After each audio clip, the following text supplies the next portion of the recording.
call you this morning to explain to you some of the political developments that have been taking place in the last couple of months.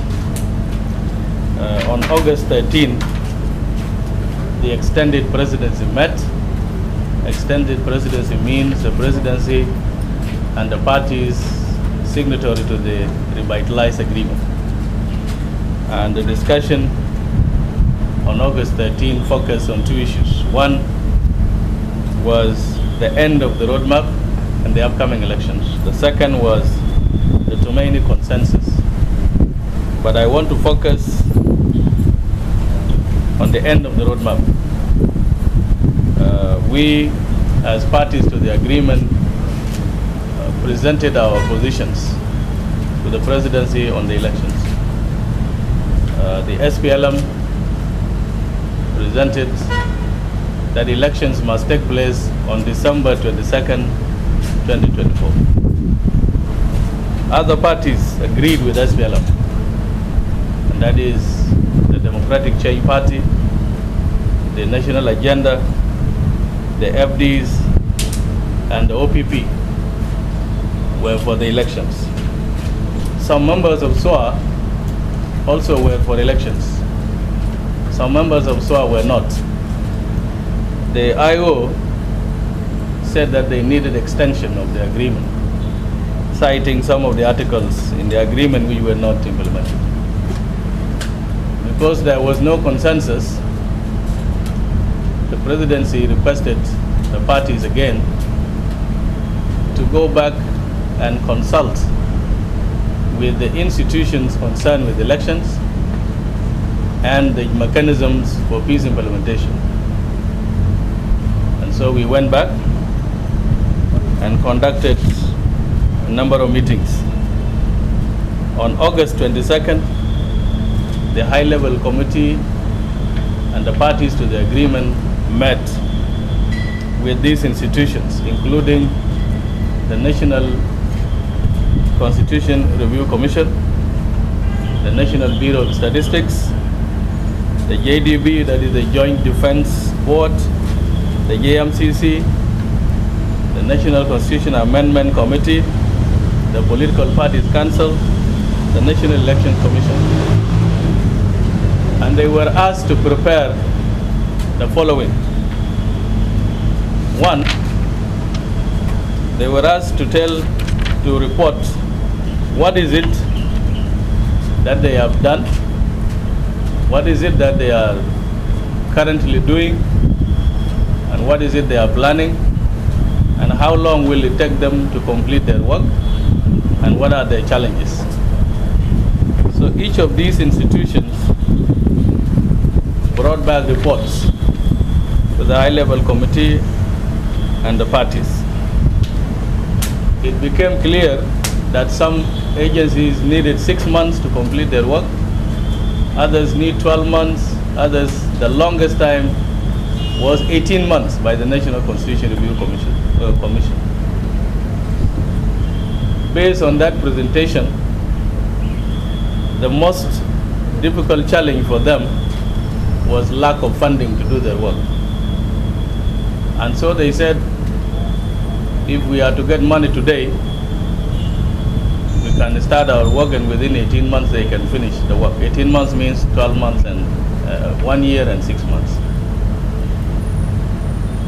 We continued on our positions that it is still possible for us to conduct our elections. One major challenge came, and the challenge was that, okay, if we all agree now to go for elections December 2024, where is the funding?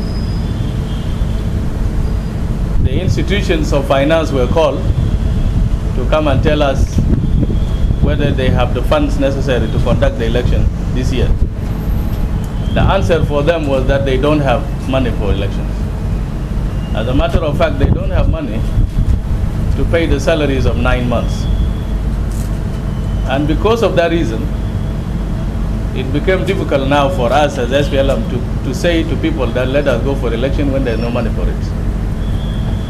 That is what made the change for us to accept 18 months extension as SPLM. Some other parties, they said 18 months is still small, they needed 24 months. The IO insisted on 26 months to 30 months. And so we could not agree. But in the end, of course, an average was taken by the leadership of this country. And the average was 24 months.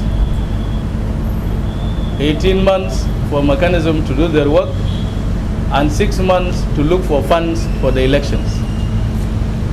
6 months starts now. We must look for money between now and February 2025 so that these mechanisms can do their work and the elections can take place December 22nd, 2026. That is what was agreed by the presidency, and that is what we accepted. Now for us as SPLM, as Secretary-General, I find it difficult even to stand here to talk about extension, because we have been for elections.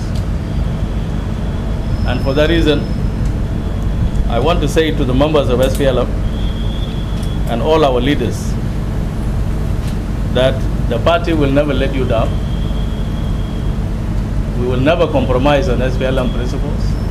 I even said in that meeting that if I have the cows to sell in order for this election to happen, I can sell them, because we are fully for this election. But if there is no money, what can we do? Of course, if we get money even today, we can go for election. We know that the IO is ready to pull out and start fighting, but at least let us fight when we can do the elections. We cannot fight now and we cannot do elections at the same time. And I don't think that our people, the people of South Sudan, when you see them on the road here, I don't think that any one of them is interested in fighting again. And so for that reason, we say let us accept the consensus, which was 24 months, and let us double our efforts to look for funds to support the elections. The party does not fund elections. SPLM cannot fund general elections for South Sudan.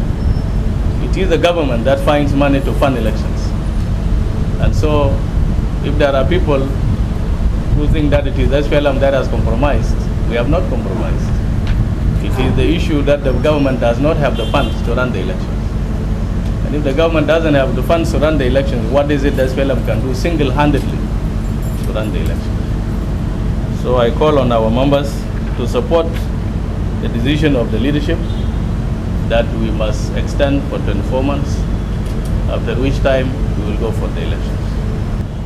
Our people are for elections. The SPLM is for elections. But the problem is that if the funds are not available, even our people, I think, will not accept that election. You have to have an election that has a semblance of credibility. If we say now, let's go for elections, and we cannot conduct elections within Juba here because of lack of funding. Elections means you have to have funds to register people. You have to have funds to go from one place to the other. If that is not there, then it will not be credible elections. And for that reason, we are calling on our people that peace is better than war. Because if we go now fight IO, what benefit does it give to anybody? So I don't think that it is correct. But let us give our people a chance to live in peace and to go for an election that would be well funded, that will be credible, that will be transparent, that will be believable by all our people and the international.